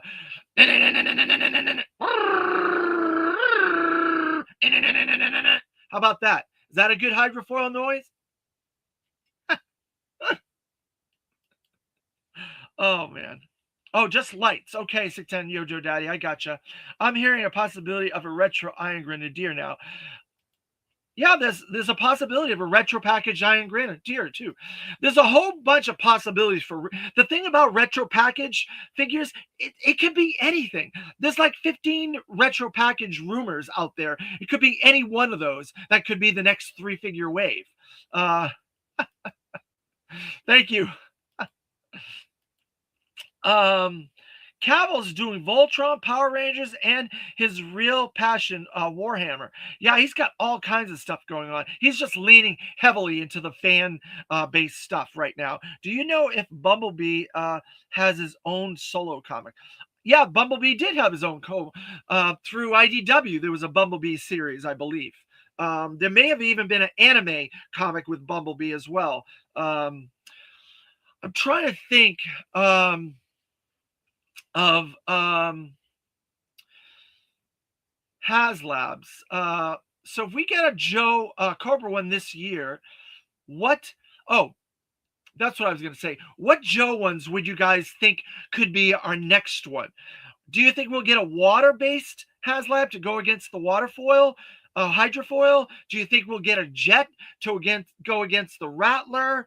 Do you think we'll get a tank to against the Hiss? Because the Hasbro team, classified team, has stated in numerous interviews last year alone that they want to always have something for the HasLab to compete against. That's why we got the Snowcat and the Arctic Assault Hiss. So now we need something for the Hiss to go up against, right? Yes, the Rattler and the Dragonfly are tank flight vehicles. They fire at tanks, right? But we would need a land vehicle for something to go against the Hiss. We need a tank, either the Havoc or a tank of some sort, a modular tank that has a bunch of turrets. That's my opinion. Or if we got something against the Rattler, would we get the Sky Striker and finally get Ace? I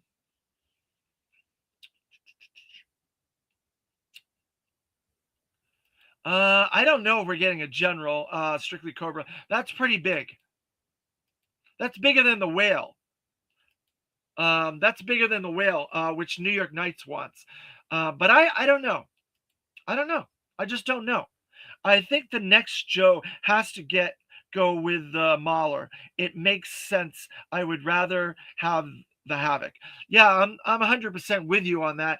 I think it's going to be a Mahler, and it's going to have a lot of bells and whistles, maybe be remote control, but I would love to have the Havoc. The Havoc would be absolutely huge with that hovercraft and all the launch bays and all the fit 2 figures in there, and you could get cross country. You can get the other Mahler driver, the guy that was the mail order guy. You can get him because he's an exclusive. That would be your only way of getting that guy. And then you redeco him for the Mahler.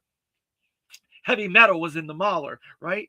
I can never remember the guy's name that was the mail away guy. He's got a different name. And then who else? Maybe a Thunder.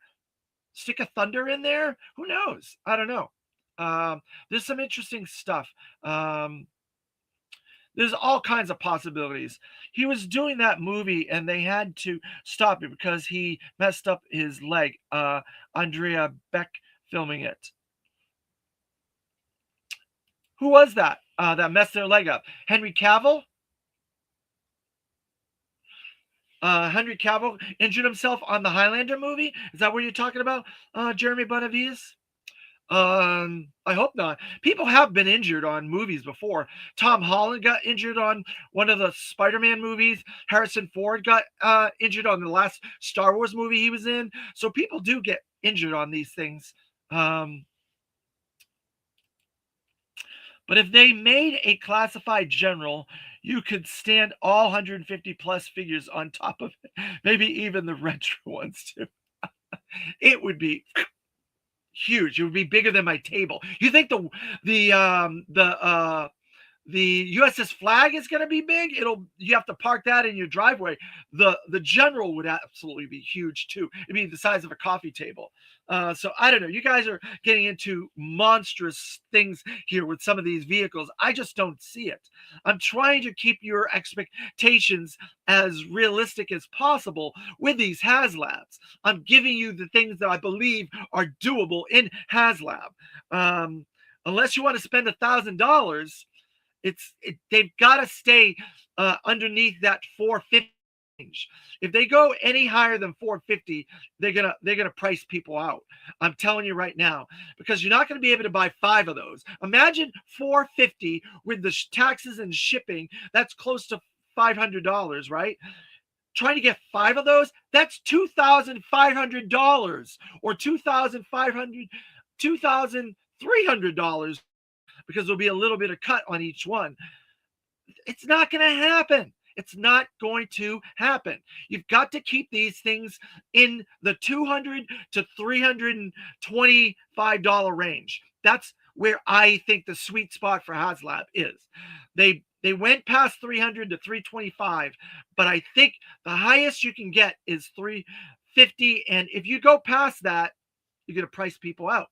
You're going to price people out bad. Let's see. I'll take the mobile battle bunker over the Havoc any day of the week, and the General thing could qualify as a daily driver. Funny, New York Knights. I'll give 450 for a Night Raven right now. Well, there you go. I don't know if it would be that. I think you can get away with the Night Raven being 350.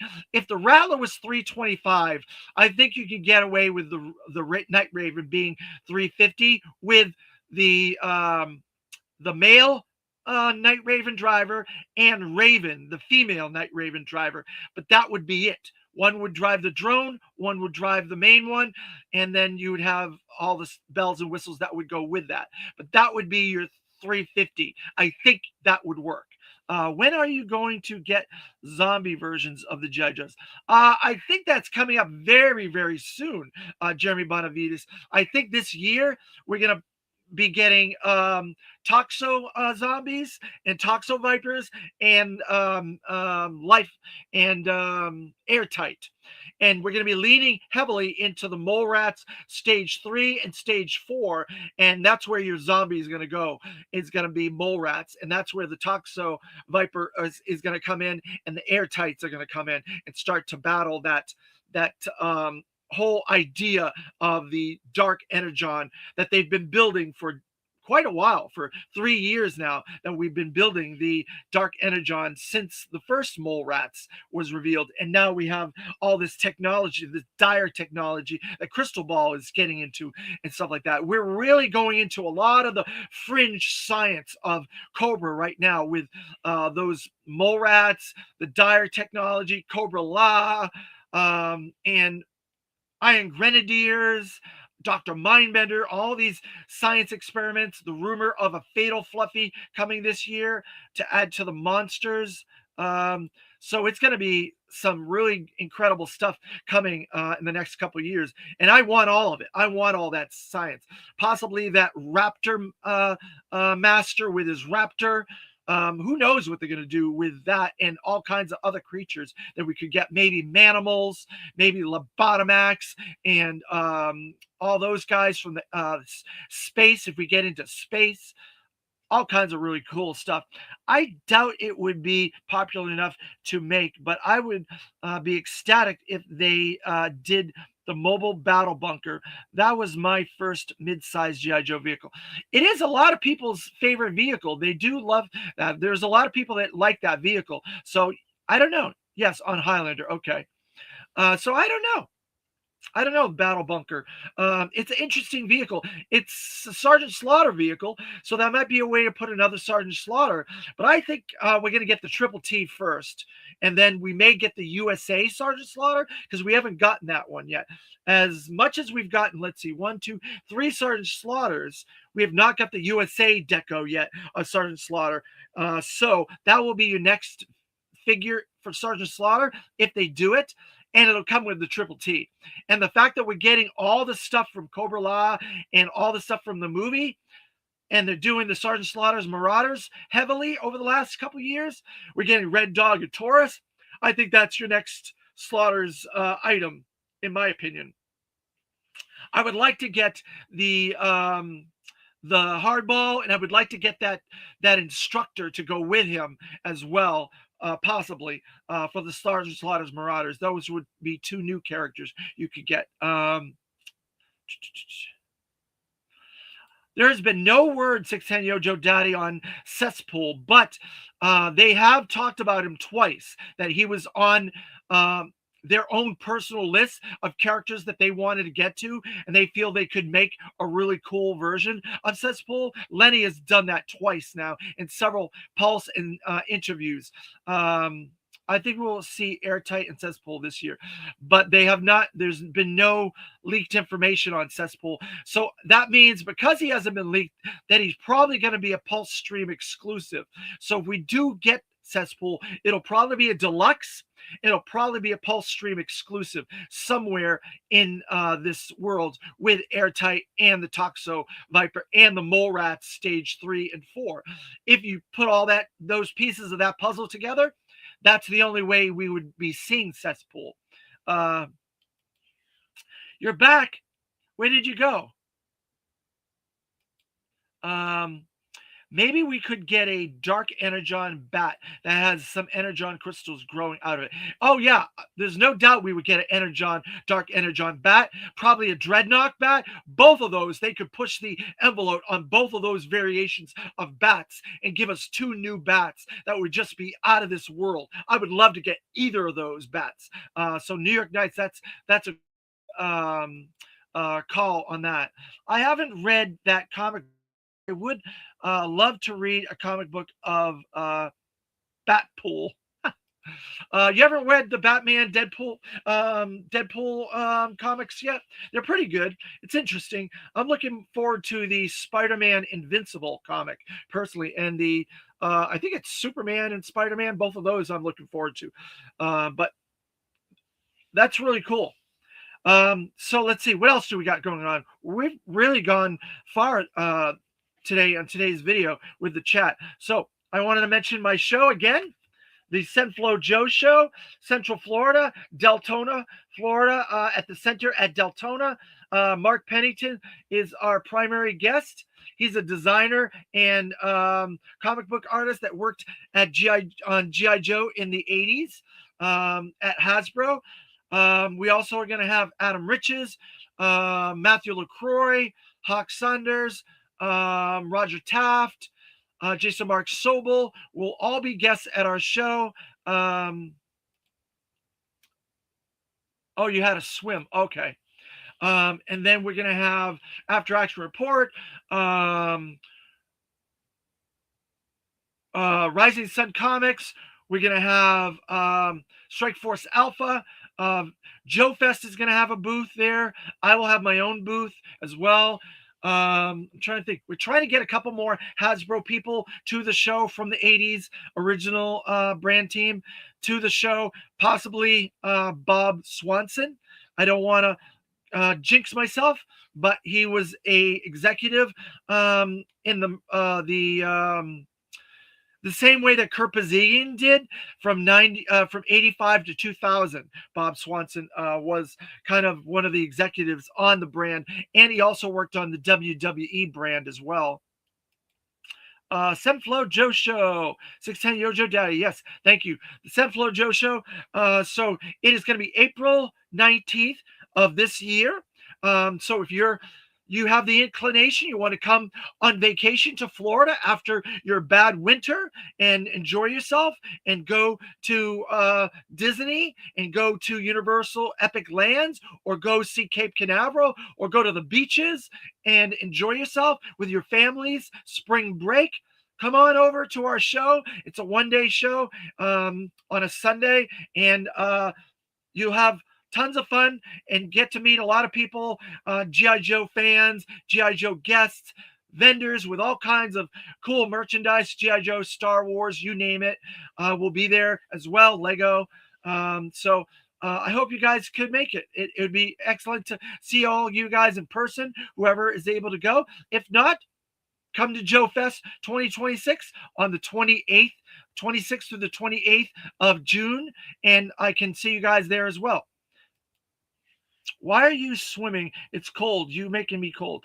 He lives in South Africa. He says it's pretty hot there right now. It's warm, so they haven't had their winter yet, I guess. Jeremy Bonavia. So I would love to get Clement to come to Florida or Georgia, either one, sometime. Why are you swimming? Oh, sorry. So thank you guys for chiming in. I really appreciate getting involved, adding to this conversation. It went a lot longer than I anticipated about Crystal Ball. I didn't expect it was going to go this long, but you guys are excellent. I love this. I love this interaction that we can have together and talk. And it's going to be a really cool weekend with G.I. Joe news, hopefully. And I look forward to it. And February is going to be an incredible month for G.I. Joe Classified. So I'm looking forward to that as well. And a little bit more news. There have been a lot of drop dates that have been revealed on Entertainment Earth's website and Big Bad Toy Store's website for different drops for Hasbro. We don't know if those are Marvel Legend drops, Transformer drops, Star Wars Black Series drops, or G.I. Joe Classified drops. But there's 5 or 6 different drop dates. We think one of those will be a classified drop date. So keep an eye on those drop dates. So that means we will be getting some pre-orders going out this month sometime. So thank you very much, and we will talk to you next time. So great show, Dave. This is a Cobra ready for Joe Day. Yep. And I'm going to try and make it. I'm supposed to be getting transferred from Brunswick, Georgia to Palatka, Florida about then. Very cool, New York Knights. Palatka's not that far from us. It's probably about 35, 40 minutes from us. That's good. I would love to meet you in person, New York Knights 1974. So I hope you can make it. Very good. So because this is a big Cobra video with Crystal Ball, we're going to go with Cobra! Hail Cobra! See you guys next time. Thanks a lot.